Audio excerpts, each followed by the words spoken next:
two shooters are involved. This sounds like an organized, premeditated kind of attack, as opposed to the kind of spontaneous attack you might get Nick, we've got to interrupt you. A third shooter. Stress, we're hearing about a third shooter now. We want to take our audience to KCE. And again, this is breaking news out of Fort Hood, Texas. On post, an officer has also been shot. This situation just continues to escalate this afternoon.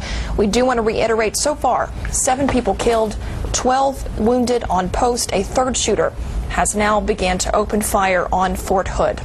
We understand that this is shootings have happened in a number of different places at Fort Hood, but kind of a centralized location. When we talk about near the PX, I believe there are a couple of PXs on post. We're talking about the Clear Creek PX is one of those, not locations, but near that area.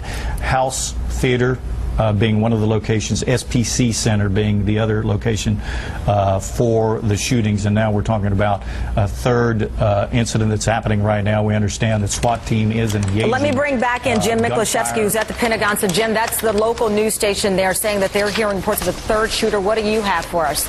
Well, now that there are 3 shooters involved, this obviously has gone well beyond any single or maybe even 2 soldiers with post-traumatic stress. And as one government official told NBC a short time ago. So I was at Fort Hood. So I went to Fort Hood, Texas. Oh, I was in my apartment. And all of a sudden I hear bang, bang, bang, bang. Whoa! And I hear people run by and I hear the door close with my neighbor. And I had a scanner. I used to listen to the police calls and I hear the call go out for shots fired. So the cops get there, I see the blue and red lights, and I kind of walk out, and I go, "You guys here for the shots fired?" This might be a case like Fort Dix that actually worked.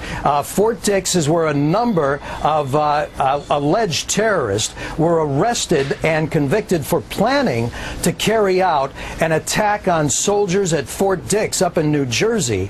And there was, as I said, one government official, sort of warned early on that from the sound of it, we may be dealing with something that goes beyond disgruntled soldiers and could include terrorism.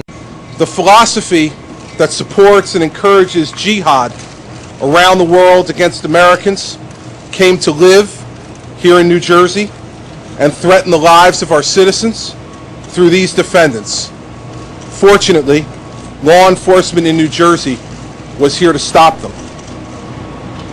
We brought criminal complaints today against 6 defendants involved in a plot to bring a violent attack on military and civilian personnel at Fort Dix here in the state of New Jersey.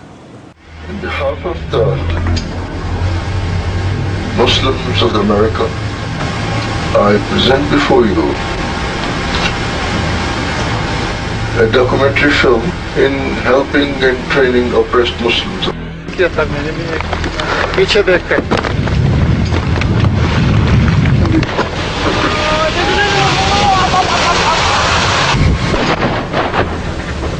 They also blame Jelani for the beheading of journalist Daniel Pearl, who was reportedly on his way to interview Jelani when he was abducted. That was back in 2002. And we are establishing training camps. Operating within the United States in plain sight is an abomination, and it's definitely a failure of the United States government to act in its own interest. And they're here in America, and they're hard at work. They got an armed guard at the gate. Just go up there, park on the road, and walk down that gate and see how you're treated. Leave him at the car so he has somebody to call for help. Leave. Period. You don't take Leave. Period. Don't say another word. Understand? Okay. Get out. Why are we being Get out. Get out. No one ever Get out. returns our phone. Get out.